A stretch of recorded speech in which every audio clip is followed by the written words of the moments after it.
I appreciate you being here, and we're going to talk about what we as individuals and Christians can do to sustain the earth. I think this is what God intended.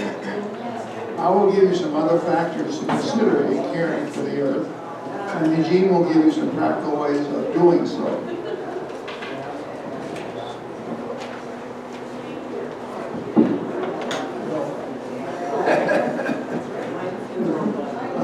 As it says in Genesis 2:15, the Lord God took the man and put him on the Garden of Eden to work it and take care of it. And I think it's what God did. He wants us to take care of the earth. And that's what we'll be talking about this morning, taking care of our common home. Pope Francis also said this when he said, "Earth is God's gift to us, full of beauty and wonder, where the fruits of the earth belong to everyone." And I want to stress everyone, because you're hearing our topic about us doing this inclusive. So,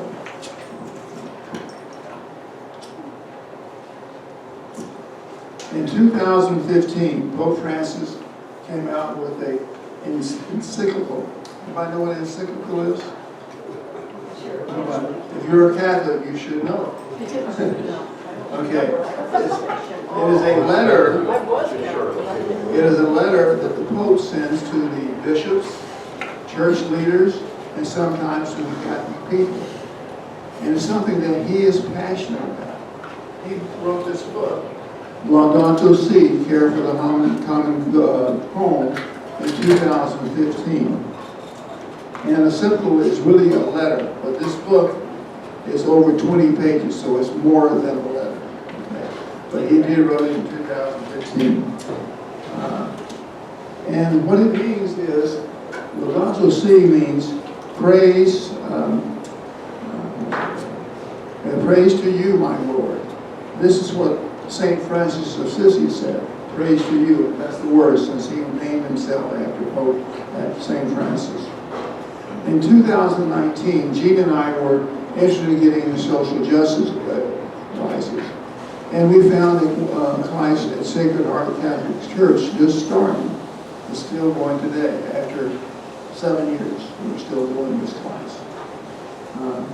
The first class was on Pope Francis's book.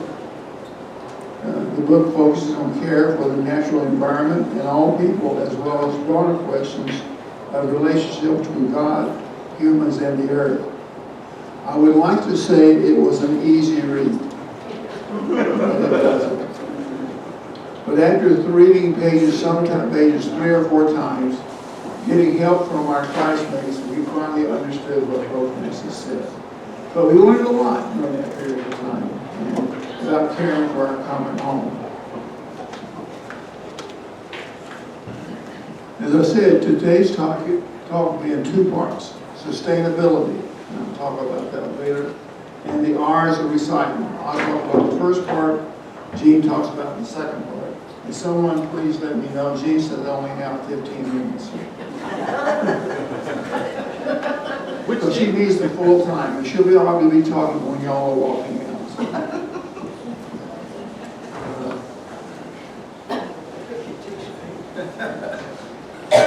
Pope Francis' book was mainly about environmental issues, but one concept that Pope Francis covered was how the environment, economy, and society are all interrelated in the process. I want to share this with you this morning. He believed that all of these 3 factors should be considered in efforts to address poverty, promote inclusion, and protect the environment. The concept of sustainability will be the first part of the presentation. Jean to do the R's of recycling. And we hope to have time at the end for questions. Let's look at the definition of sustainability. Sustainability is the practice of meeting the needs of the present without compromising the ability of future generations to meet their own needs. What it says to me, I need to do things that do not, harm the earth, so that my grandkids and their kids will have a thriving society. That's what it means to me personally.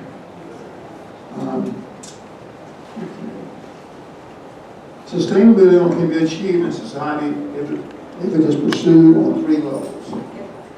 These levels are society, economy, and environment. We'll talk about all 3 of those very briefly.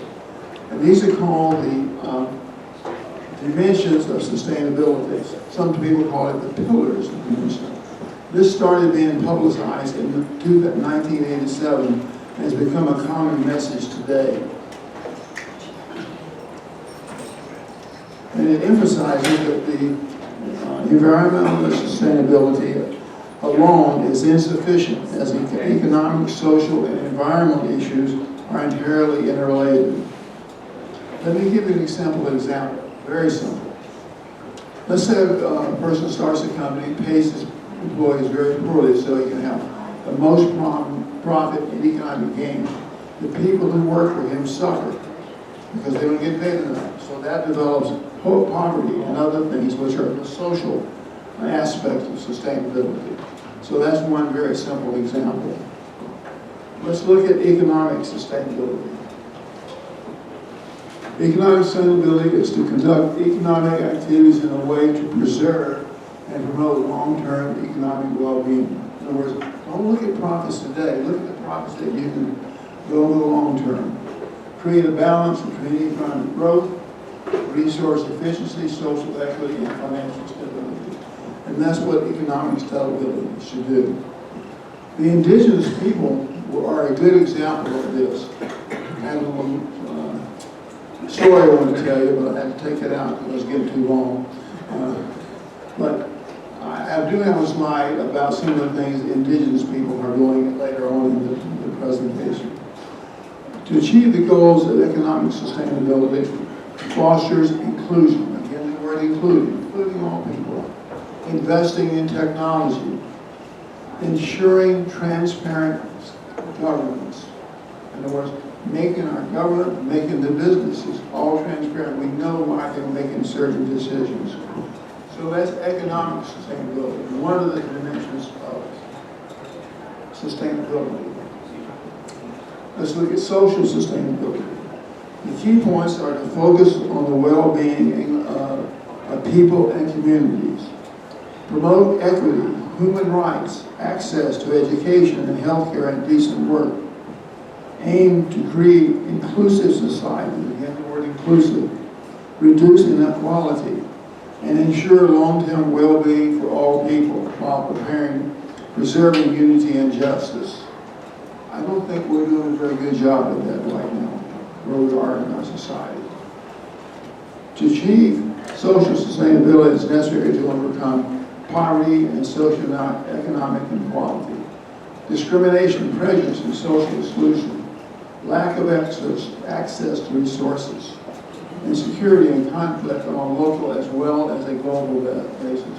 What we see worldwide, all the conflict we see.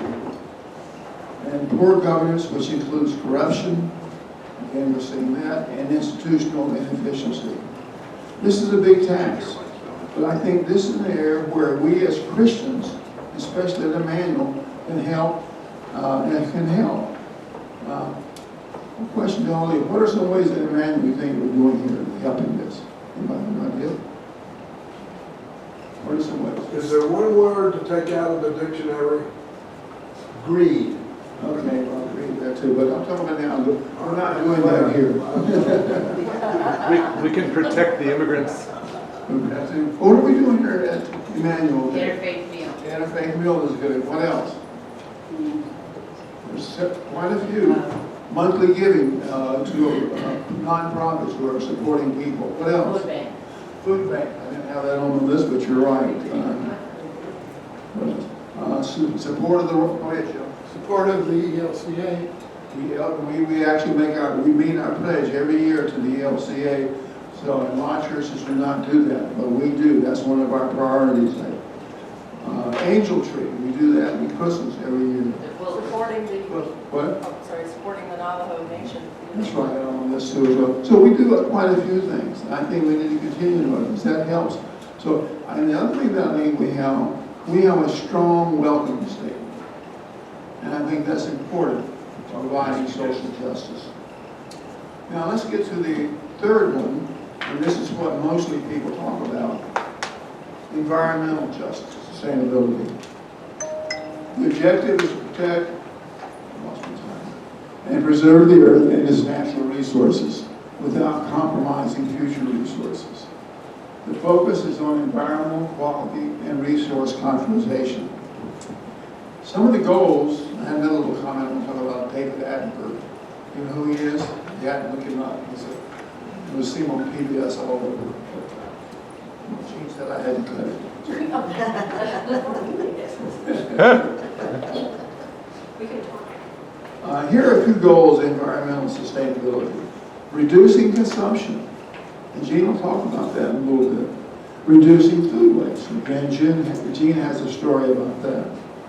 Promoting recycling, a major part of the talk. Developing alternative technologies, solar, wind, electric vehicles. Again, this is under assault right now.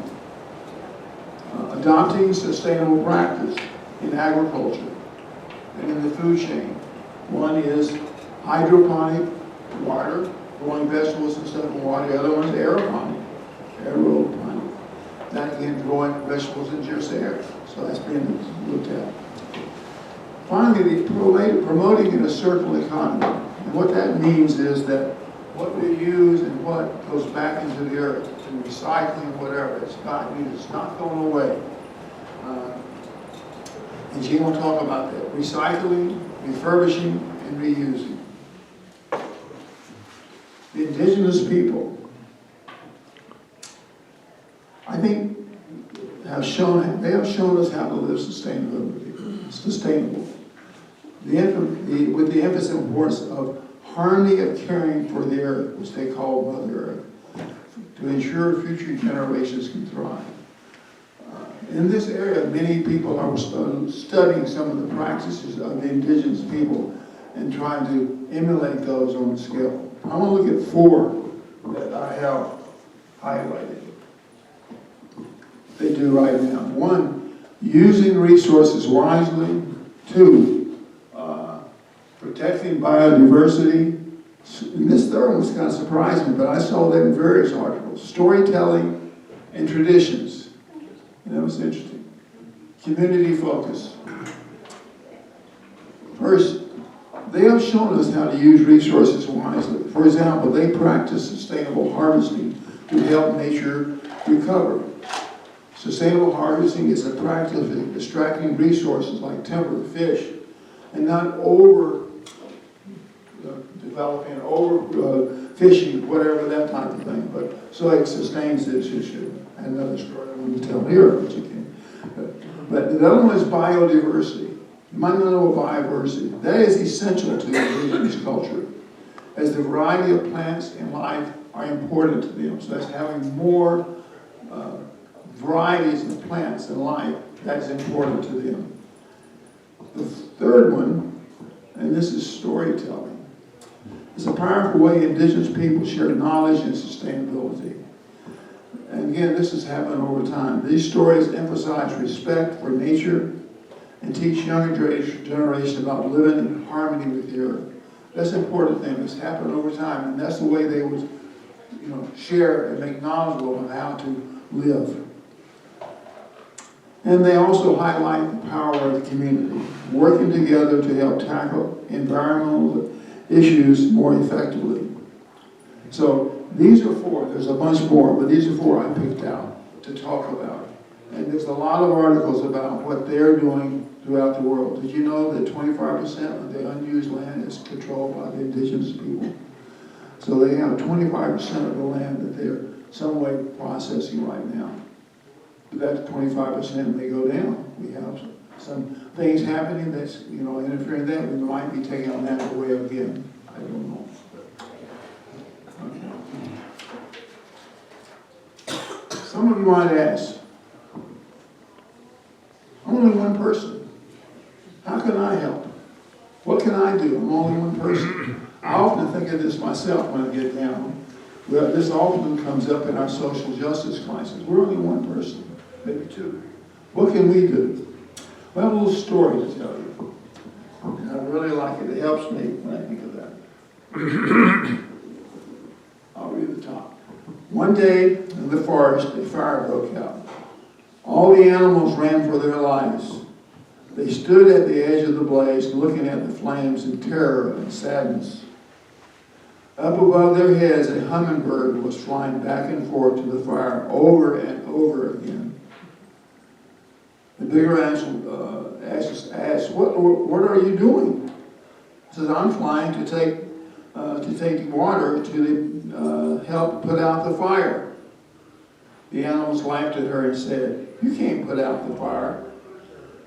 The hummingbird replied, I'm doing what I can. So, one drop at a time. Okay. The hummingbird is helping solve problems one drop at a time. She is being challenged. She wants to see in the world you can be a hummingbird too. The action you take, no matter how small, will help solve our crisis. So I think this is important. So when I think of that, we have two hummingbird feeders outside of our window in our dining area. We watch those in the evening many times when we eat. And coming back and forth. And so when I think that, hey, what am I doing? Why am I doing this? I think of, you got to be a hummingbird. Okay. One drop at a time. We can do it. And we can vote. Yeah, that's one way too as well.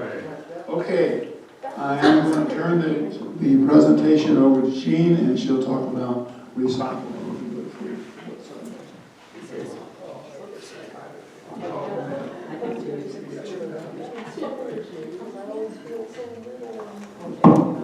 You're not the only one.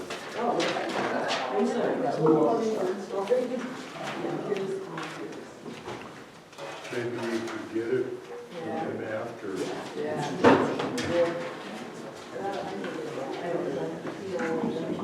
Thank you very much. I'm the other half of Gary. I'm Jean, and I'm glad to be here. We have been working on climate issues and social justice for a number of years, and we keep learning. The 3 R's are different today. Most of us grew up with reading, writing, and arithmetic. Well, the 3 R's today are reduce, reuse, and recycle. And then there's some more. It keeps going on. Refuse. I refuse to take that paper or that plastic bag. I refuse a straw. Repurpose. Find a new way to use that item. Repair. Make it better. Move it on. So those are some things that we can do. It was kind of interesting. Gary and I really got a little bit more into this when we went to our son's house in Phoenix. He's a firefighter, married to Carrie. And when we sit down at the dinner table, there are no paper products, no paper plates, no paper napkins, cloth, and real, real china, or not china, but whatever. Plates, thank you. And so that just got us thinking. And so at our house, we now also have cloth napkins, and we use, regular plates and not plastic, you can use plastic, but in general, we're trying to reduce the amount of paper products that we, need to take care of in our society. My son said, yeah, that was a bugaboo to him. He's a firefighter, and it's just something that naturally came to him, and he's doing that, and they are doing that, and we are doing that. Just a little thing. We're like that hummingbird. A little thing, but it kind of goes a long way. I wanted to share, if any of you read Friday's little blurb that Pastor puts out on our... Repair. On our weekly Newsletter. information. And she does such a great job. She found this article about an elderly man, and maybe some of you read it. George is 79 years old. He's retired, and he's very sad because he lost his wife, Ruth, a year ago. And she was the lady that people would bring their clothing to, or coats, and she would repair. Or if a picture frame was broken, apparently, she could fix those kind of things. And so it became kind of a thing at their house. And so instead of George going out picking up golf clubs and going golfing and sitting in his hammock, he said, I want to do something. I want to change things. And so what he did, he put a sign out, Repair Cafe. Broken things, bring them here. No change. Broken things, bring them here. No change, just tea and fellowship. And now there are over 2,500 Fix-It cafes across our world, not just where he's from, but across our world. And that was George, 79. Beautiful article that Pastor found to kind of say, hey, come and learn a little bit more at our little meeting after church today. So we want to start with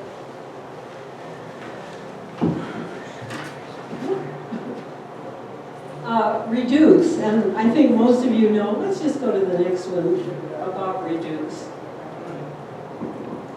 Sure.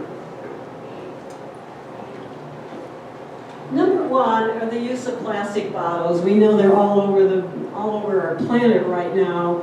And I think what's happening, little by little, like that little hummingbird, we're bringing our reusable, our tankers, our carry our water or coffee or whatever.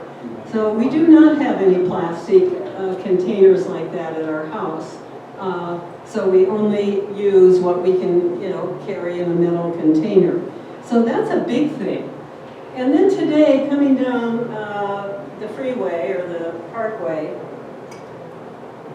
I've seen these plastic bags, and all of a sudden there's a plastic bag floating in the air, and we've got a bazillion plastic bags that are just creating havoc. If you've seen pictures of the oceans and riverways, they're clogged with plastic. Animals, fish are dying. It's very tragic. So, what do? We carry a reusable bag. So I have my reusable bags, and believe me, it took me a while to get into a habit. They're in the back of my car. I open the back and pull out a bag or 5, how many I think I need. And they're recyclable. I use them over and over again. And even some just general stores, and of course Trader Joe's. And food waste is another thing that I think even we're just definitely becoming much more aware of, and Gary and I. Something that really got our attention, we saw a video in one of our classes about campers, and they were with children. They had gone to summer camp, and they were trying to teach the children to be aware of waste. And so when they had their evening meal, everybody that scraped their plate into a container, they looked at that at the end of that first night, and the barrel was full. Pardon me? Oh, they actually weighed it. Yeah, they actually weighed it. And what they were trying to get across to the children is to be wise in how much food they would take and not waste. And by the end of the week or 2, there was a considerable amount of change that happened. So it was attitude, learning that made a difference. So compost is something that Gary and I are doing in our own way. So we compost all the fruits and vegetables, stuffs that we've got in a container, but we don't process it. We take it to the farmer's market, which is very close to us. We live in Prescott, and so the farmer's market is on the corner near the hospital. And so once a week, that compost goes there and is turned in, waste is gone there and turned into a compost usable. So those are 3 things right off the bat that Gary and I have been able to do. And again, it just takes time and practice and kind of talking to ourselves about how to do that.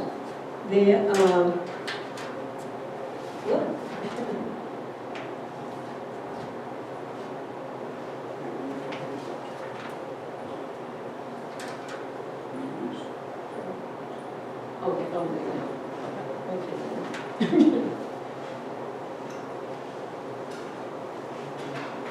Okay, the next one is reuse, finding new ways to use items instead of just throwing them away. And we'll look at examples.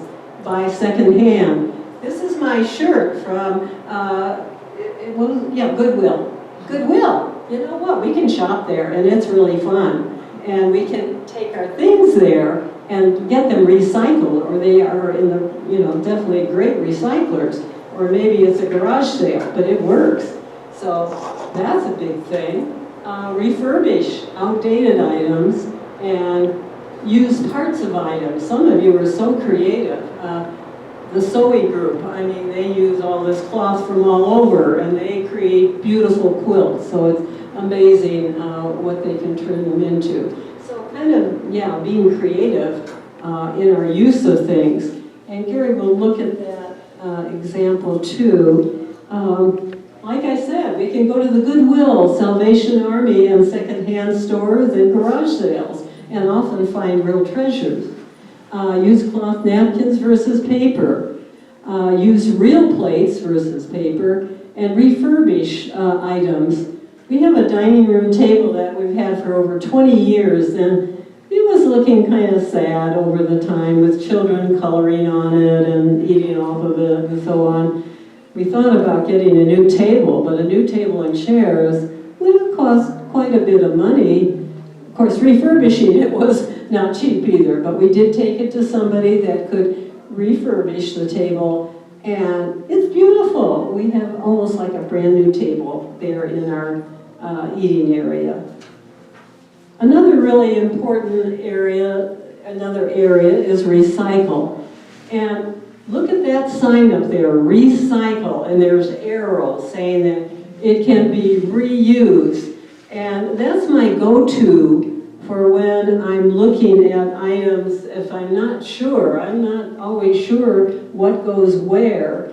That is such a help. So if you've got that symbol, and sometimes there's an explanation.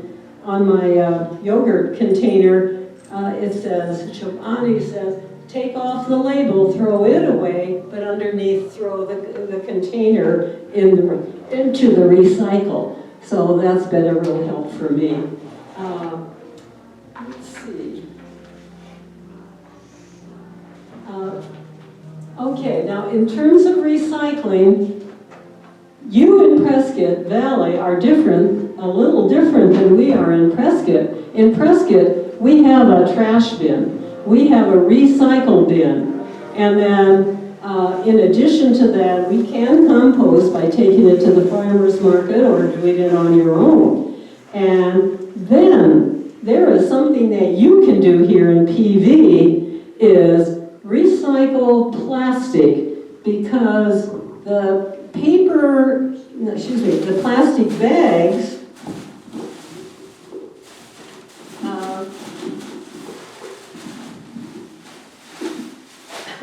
what happens with these bazillion of bags, they get caught in the conveyor belt. We actually visited a transfer station in north part of Phoenix, and how this all works.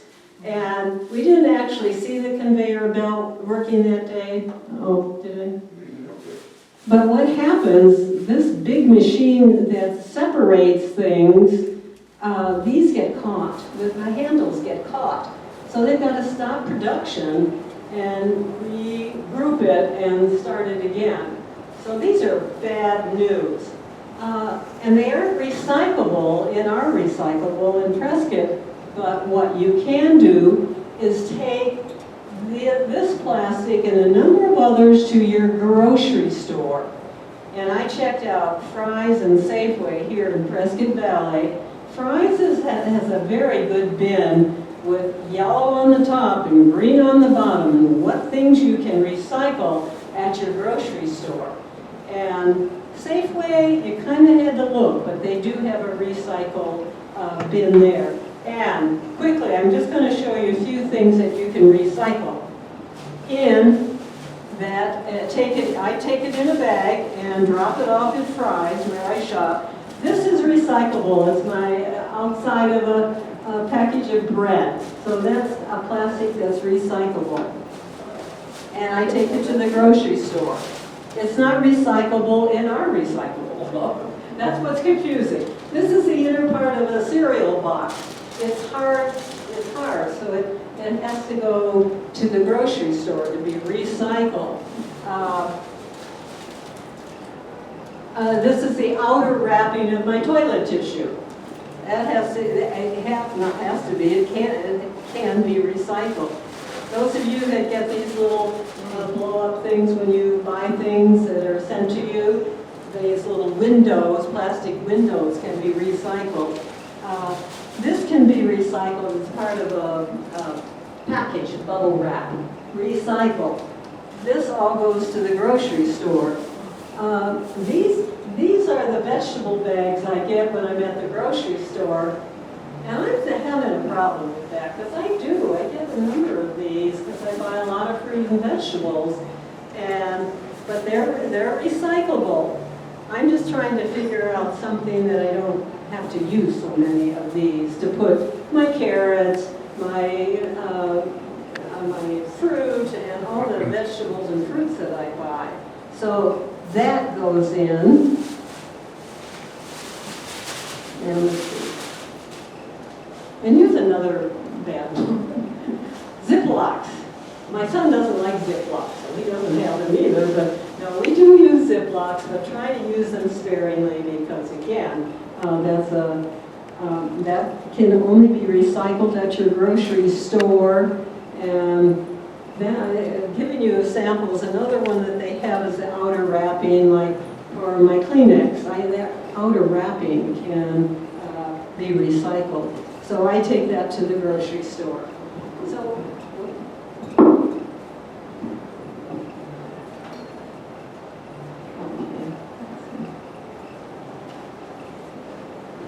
here, do you have any questions? I think I talked about, the recycling, reusing, and how we can make little steps. Maybe there's a little step that you could take today. It's taken Gary and I some time. What do you think, Jim?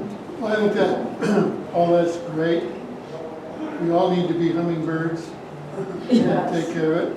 But to me, a bigger issue is how do municipalities deal with that recycled waste?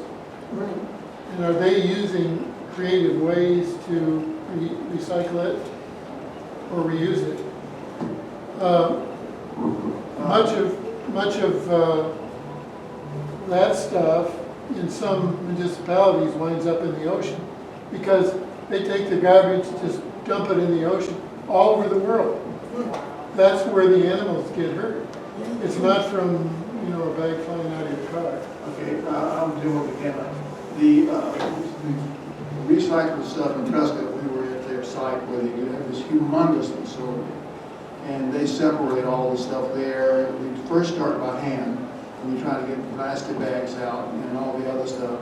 It is all recyclable, and they process it. And then they put it in, box it up, put it under bales. And then they have vendors who will come and get those. So that's by the city of Prescott. In Prescott Valley, you don't have the local or municipality doing that. You have to use. Well, Patriot does that. Patriot is no longer Patriot. They've been purchased by Waste Management. Yeah. So you have to have them. And you have to have two separate barrels. And you have to pay for it. One for recycling and one for trash. In Prescott, we do as well. But the way they've done priced it, which is considerably less than you guys out here, is that you can only get trash if you buy all two and you pay for those. So we pay $23 a month for both. Here, Like $18 for just trash. by $18 or $19 and $16 if you have it. So it's much more expensive, but you can do it here. I don't know where Waste Management tried to find out what they did with it. I could not. There's another vendor, Taylor, which provides Waste Management here as well. And again, I think they send it to Prescott. So that's where that's where they send theirs. Theirs a little bit more expensive, and But Gary, we can take all of this and go to the grocery store when we're shopping and drop it off in their bin, and at least that's something. You could be a little hummingbird taking this junk that could go to waste or end up in the river or down the road. And so it's something you can walk and take to a store. I guess my point is, we have power as individuals to get the government, whether it be Yeah. local, national, state, to support reusing, recycling. Right, Prescott Valley needs to come on board with us in Prescott and get the recycle going, but you do have the grocery. Especially people who live near the ocean. Pardon me? Especially people who live near the ocean. Yes, That's the huge thing. yeah, it's deadly. but Jim, speaking of you, I do think about that, because we have people all over the world who's not recycling little things we've done. But this is, that prevent me from doing it now? I do that. How much are we, talk about influence, our biggest influence is what we do. I think another concern that Jean, you did bring up is the plastic bottles. This is a concern I've been really thinking about and reading about is microplastics. They're in our system. They're in our water. It's really a huge issue.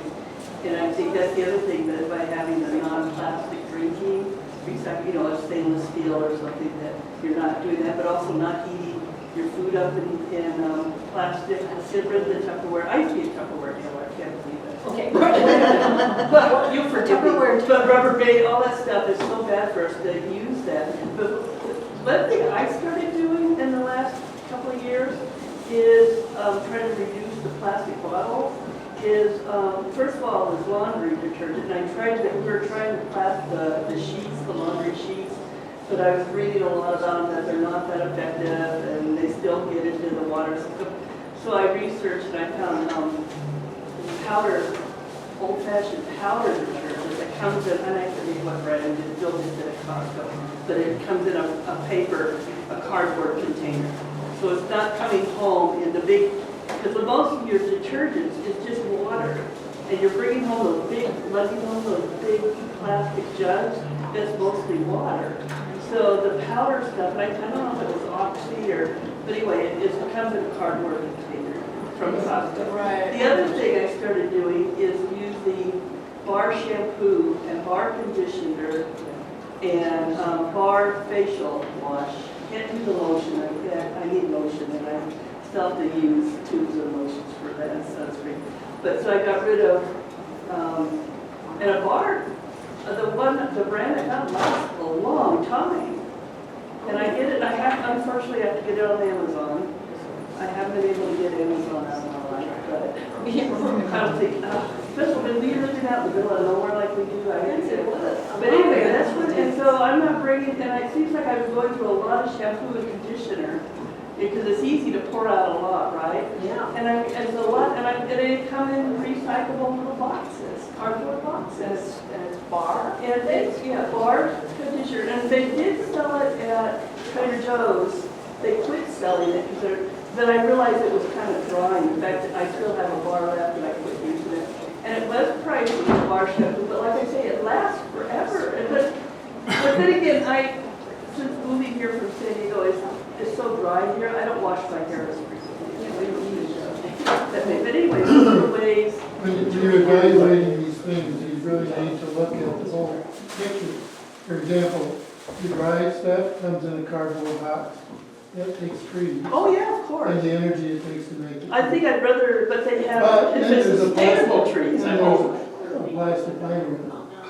No, I don't think so. I have to look at it. I don't do the laundry, unfortunately, So when you talk about sustainability, you have to look at, Oh, I know. you have to look at the energy required to make it. You have to look at the materials required to make it.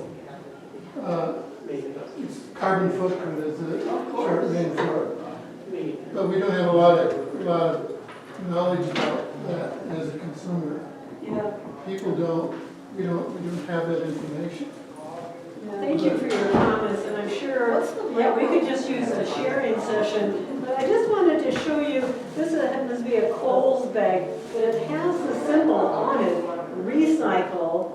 And so when I take this to the grocery store to contain all that other stuff that I need to take, it too will be recycled. And so, Okay, Jean, Jean said. I think we're wrapping it up. I gotta do media second service, so. Yeah. Recycle code is not just one thing. There's like 9 different codes. Yeah, but each one has a code. He's right, you gotta look at the code. 1 through 7 is usually recyclable. After that, you know. It's complicated, but let's just go on. Well, to me, I used to treat it simple and try to start somewhere. Okay, thank you very much. Thank you. Thank you. That's the light bulb class you were talking about, right?